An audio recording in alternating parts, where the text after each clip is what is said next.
Now we learn about patterns in whole numbers. Okay. So what is a pattern? It is a repeated design sort of thing, right? So it repeats. So for example, here if you see, I have number 3 and I have 3 buttons.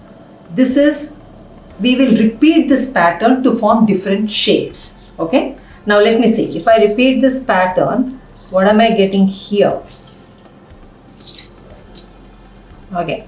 I get a rectangle. I repeated this 3 pattern twice, right? What did I get? I got a rectangle. Now what will happen if I repeat it 3 times? Wait. I get a square. So I'm using this particular pattern to build different types of shapes.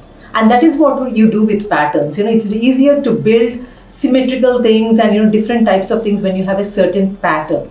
Say for example, you're a tailor and you have to stitch, say 6 shirts for some person. Okay. Now you have the measurements, correct?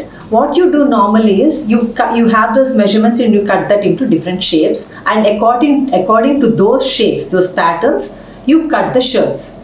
Every time if you have to take a material and you have to measure and you have to cut every single time, it takes a very long time for you.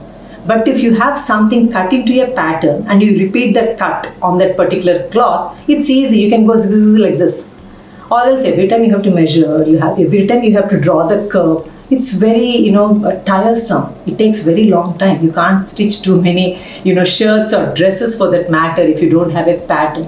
Correct? So that is what we are doing here. We use this pattern of 3 buttons and we built a rectangle, we built a square. Now if I have to build these squares multiple times, it's easy for me. I have the pattern. I can build another one here because I have the same pattern. Correct?